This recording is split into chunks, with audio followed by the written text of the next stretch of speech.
now is the main story, the gate of heaven. In the long journey of warring, one time the great emperor Alexander stopped in front of a stream, or maybe a river, small river, and he took out some of his fish. They marinated fish, like they put it in salt to preserve for a long time, salted fish. Then he washed it in this river water, and the smell came up very, very appetizing. He ate and then he drank a little bit of the water, very fresh and cool from the stream.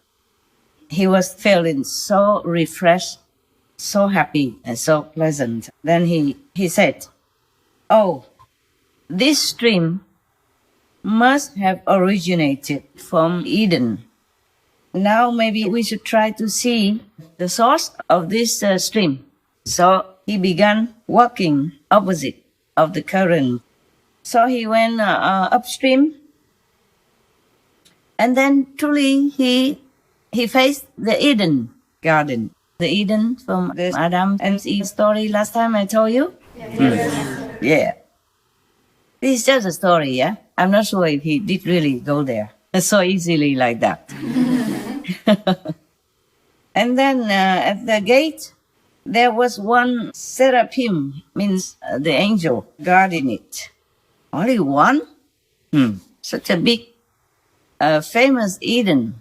Aren't they afraid that the tourists will come? So only one angel guarded it. Yeah, but with the gleaming sword. So his retinue, bodyguards got so scared, they ran away and hid. Only the great Alexander very dignifiedly walked up to the gate, and he stood coolly in front of the angel and ordered him, "Open the gate for me." Why, he used to be in the great emperor. His order is law. Yes. The kings in the old time. And he was a victorious warrior everywhere he went. He conquered many countries without much resistance. Yes. You know history. You know what? The photo I saw on the computer, on the screen, screen is much better than in my camera. In my camera, it's too much reality. On the monitor screen, I don't see any wrinkles. Okay, fine. Good, whatever. We can't be young forever, unfortunately. Yeah, sadly. When I saw myself some decades ago, I was lecturing openly in I think it was in Holland. Yeah, I looked so young, so energetic, and so good looking. I mean, pleasantly, yes, really look good looking. Maybe it's a touch up, but really look good. Yeah, did you see? Yes, The first part. I look at the second part now. Didn't look too bad at all. Yeah. So the angel replied, "This is the gate of God's palace. Only the responsible can walk in here. Probably for employees only. Just like in many companies, if you are not working in there, you cannot go in." Yes. So Alexander saw that he was not permitted to go in. He said, "But I am the emperor and very much respected everywhere. Then at least you give me something, no?" He's a true emperor, huh? Yeah. How many emperors we have had since the beginning of time, and where are they all now? Yes. Everything is ephemeral in this world. Only the wise ones remember that every day and act accordingly. The unwise are just burying themselves in their business, in their day-to-day concerns about food and clothes or fame and name and gain, even killing each other for all that, or killing each other's reputation, wrongly accusing each other or fakely accusing each other in court cases in order to gain for themselves. It's a pity. It is a pity. And once you're gone, you're gone. Nothing you can take with you. Maybe a tombstone somewhere in a prestigious garden or not. It depends on how you govern, how you behave during your lifetime, successful or not. So after hearing the great Alexander's request, the angel gave him an eye. Alexander weighed this eye against all his gold and silver. But this eye was always heavier. No matter how much gold and silver he added on to the scale. He asked the angel how to use this eye because it's so heavy. So the angel told him, if you use it the way you're using humans' eyes, then you'll never be satisfied. So Alexander asked him again, how can you prove what you have said is true or is correct? The angel said, you use some soil and cover that eye, then you will see. Alexander did as the angel told him. Immediately, that eye returned to its original real weight. Yeah, that's it. The story finished. Clap, clap, clap, clap, clap, clap.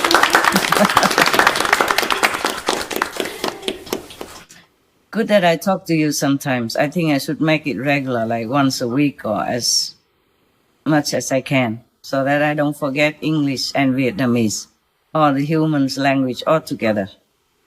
If I keep talking to heavens, I don't talk. Yes. Talking to them above there, we don't use any language.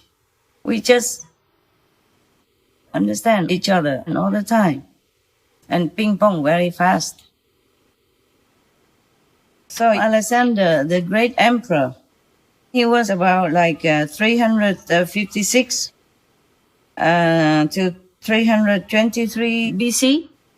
And he was the king of Macedonia. Now we have North Macedonia as well. So which one was that? There was an old ancient kingdom. It's on the north side of Greece.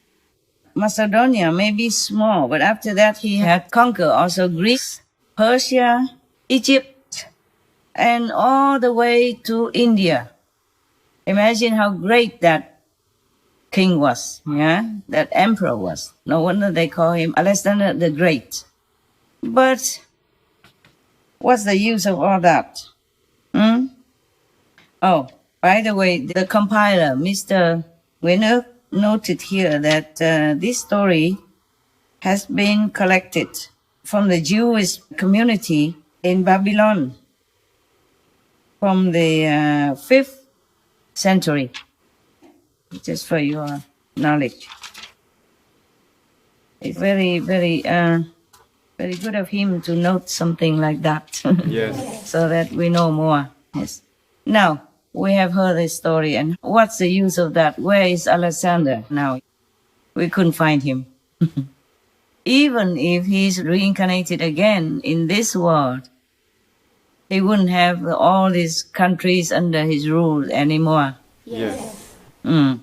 Maybe he had to pay a high price for the bloodshed. Yes. Yeah, in obtaining all these other countries that did not belong to him. Yeah. I saw some documentary saying that he did all that for his mother or something. He was kind of in love with his mother and kind of jealous of her partner, her king or whatever. You can see that he already went to the Eden gate and he did not ask for anything except the eye, except something. But do you think this is a real eye? No. Huh?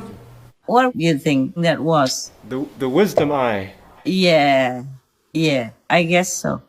The real seeing eye. The real eye that gives you all the things you need to know. But I wonder, with this wisdom eye, how come he's not returning to continue warring? Or maybe he didn't continue warring anymore after that. Yes, it didn't say here. But the wisdom eye is the most precious of everything. Yes. And perhaps the angel that he has met, it couldn't have been in the Eden Garden. The Eden Garden is where you are enlightened. Yeah, you see the world with different eyes and different view, and you change your conception of everything about the ephemeral nature of this world. So I guess he met one of the masters. Yeah, one of the masters at that time. In India, they are abound with masters of different kinds and different levels. Not a lot, but you could find them. At least some. In the Kuan method, in the method of light and sound, and also other kinds of yoga. Yes. It takes you longer to practice for enlightenment, or it takes you faster to practice for enlightenment. Now I'm looking at my own camera because I keep looking at you, and then always I just show my high nose and my ear. Oh, I forget. When I see you, I forget to look into the camera. Never mind, eh? Yes. At least your brother and sister outside see me. Yeah, and that I'm talking, not mimicking the way you're doing for the animals. So I guess they'll be happy to know that I'm alive still, eh? And fighting for them. Yeah. Fighting this spiritual battle with the negative. Within and without humans. Yeah, sadly, we had to encounter all this trouble due to our ignorance.